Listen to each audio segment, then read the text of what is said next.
Every now and then, a book comes along that just becomes this huge landmark for someone who's re-evaluating, well, everything they've ever been taught. It's not just about changing your mind, it's about finding a whole new way to see the world. Today, we're going to dive into the story of one of those books and talk about why it offers a sense of wonder instead of just criticism. All right, so where does this all start? Well, our story kicks off with something superhuman, super relatable. A young person surrounded by certainty who starts asking questions and just looking for answers that actually make sense to them. So get this. This is a direct quote from a 16-year-old on Reddit. You can feel the struggle, right? They felt attached to their religion, but found it really hard to question things when everyone around them just told them not to. It's a search for knowledge, sure, but it's also a search for a new way to find meaning. And the internet did its thing. The community responded with a whole flood of suggestions. Now, what's really interesting here is you see all the heavy hitters of the new atheism movement, books that are really focused on why people shouldn't believe. Even the Bible itself was suggested, which might sound weird, but it came with this amazing quote from Isaac Asimov. Properly read, the Bible's the most potent force for atheism ever conceived. But amidst all these books about tearing things down, one recommendation was completely different. It wasn't about destroying old ideas. It was about building something new and exciting in their place. So here's the big idea. Instead of just another takedown of religion, one user suggested a book that offers a totally different source of awe: science itself. The whole point was to build a new foundation, not just smash the old one to bits. And that book was Richard Dawkins' The Magic of Reality.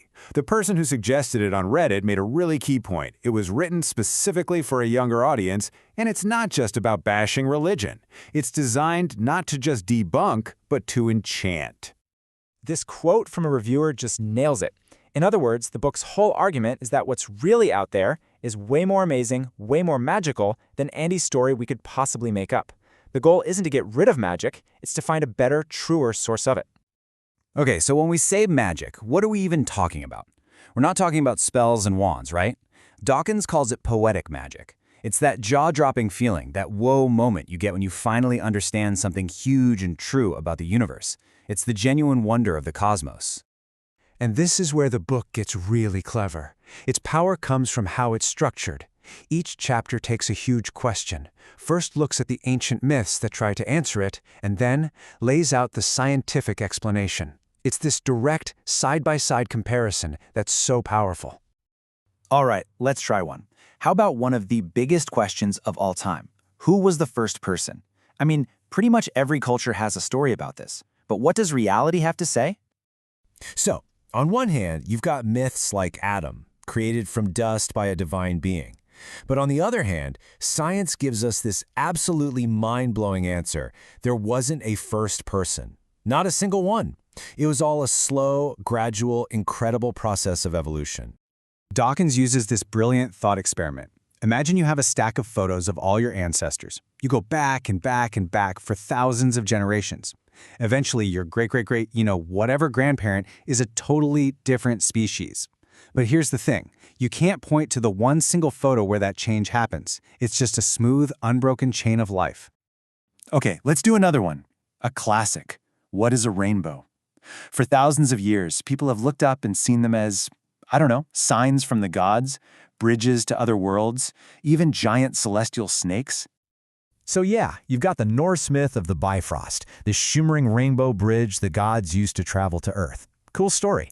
But then you have what Isaac Newton figured out. A rainbow is simply white light being split into all of its different colors as it passes through raindrops. It's pure physics. And honestly, the reality of how light works is it's just so much more elegant and beautiful than the myth, isn't it?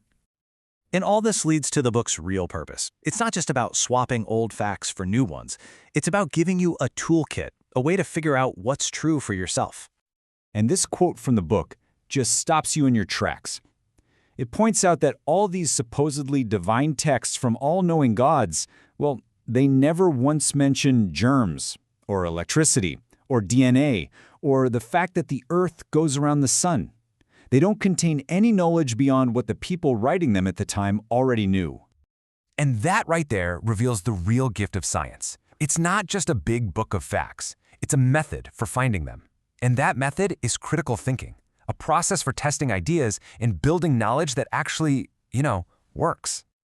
And you see, this is what connects the magic of reality right back to some of those other recommendations from that Reddit thread, especially Carl Sagan's masterpiece. The common thread isn't just about atheism. It's about promoting skepticism and evidence as the best tools we have for figuring out how the universe really works. Which brings us right back to the beginning, back to that search, not just for answers, but for a sense of wonder. So if you decide to let go of those ancient stories, what are you left with? You're left with this. What you're looking at here are thousands of entire galaxies, each one with billions of stars, in a patch of sky so small it's like looking at a single grain of sand held at arm's length. That is the magic of reality. It doesn't ask for your faith. It just asks you to look. Dawkins puts it perfectly himself. He says the true story of our origins is more poetic and spellbinding than any myth. I mean, just think about it. The journey from a single-celled organism on a spinning piece of rock to, well, to us, creatures that can look back out at the universe and wonder about it all. That is the greatest story ever told. So, I'll leave you with this question. Where do you find the real magic? Is it in the supernatural stories our ancestors created to try and make sense of the world? Or is it in the patient, dazzling, and ongoing discovery of what's really, truly out there?